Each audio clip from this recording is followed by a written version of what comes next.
का सवाल लेते हैं झारखंड से। टाटा स्टील इन्होंने खरीदारी की हुई है, 164 के भाव से इन्होंने लिया हुआ है और कोई जल्दबाजी नहीं है इन्हें।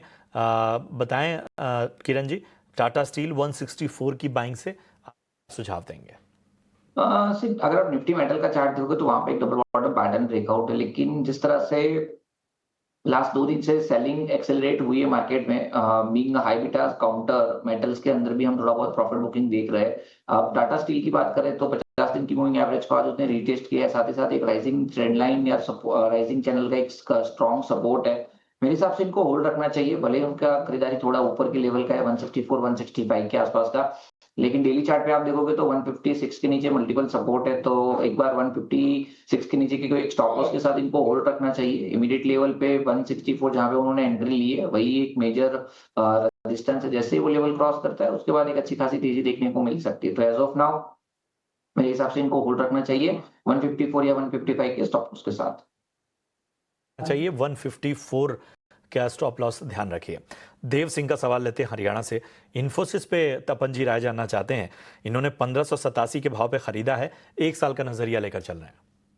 जी देखिए, इन्फोसिस का जिस तरह से रिजल्ट है कंपेयर टू टीसीएस और वहां से बेटर था, लेकिन प्रॉब्लम यही हो रही है कि आईटी कंपनीज जो ना, जो उनके गाइडेंस है 2 से 4% का, 1 से 3% का वो बोल रहे हैं, वो काफी कम ग्रोथ है। अगर आप देखो तो नो, अब हमारा जीडीपी ज्यादा ग्रो कर रहा है, 3.5 6 से 7% से।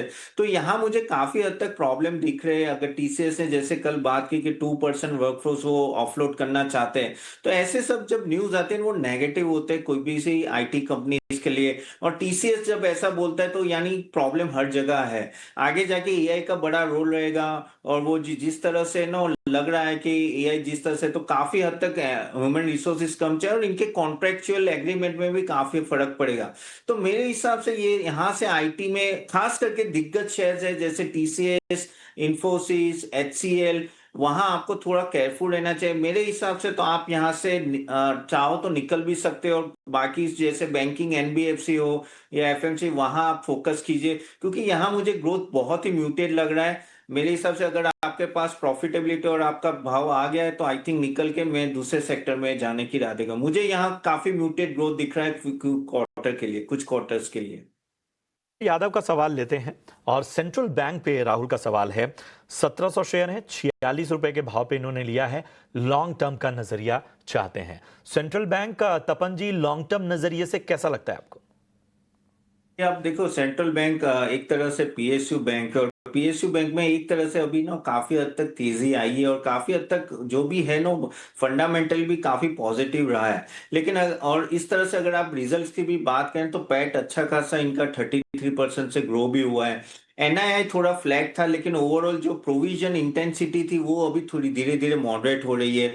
क्रेडिट ग्रोथ गाइडेंस अभी वो मिड सिंगल डिजिट में बोले, तो नॉर्मली डबल डिजिट में होगा तो बेटर रहेगा। लेकिन ठीक है, ये थोड़ा रिकवर हो रहा है। पीसीआर भी काफी कंट्रोल में है। ग्रॉस एनपीए काफी हद तक ना वो अभी कंट्रोल में रहा है, 3% के आसपास। और यहाँ से मुझे ऐसा लग रहा है कि जिस लेवल पे ये स्टॉक है अभी, आई थिंक यहाँ से भी आई थिंक नो थोड़ी रिकवरी आ सकती है। लेकिन मैं एक तरह से यहाँ बोलना चाहता हूँ कि आगे जाके जैसे रिकवरी आती है ऊपर के लेवल पे, आई थिंक ये यहाँ से निकल के कुछ दूसरे पीएसयू बैंक अगर जाना है तो एसबीआई एक प्रीफरेबल होगा, या तो आपको प्राइवेट में जाए तो आईसीआईसीआई बैंक प्रीफरेबल होगा। ये थोड़ा रिकवरी आएगा क्योंकि पीएसयू बैंक 1-2 क्वार्टर थोड़ा अच्छा जाए तो आप रह सकते हैं अभी। लॉन्ग टर्म में मैं चाहता हूँ कि आप कोई दूसरे स्टॉक में जो मैंने नाम दिए वहां भी आप शिफ्ट कर सकते हो।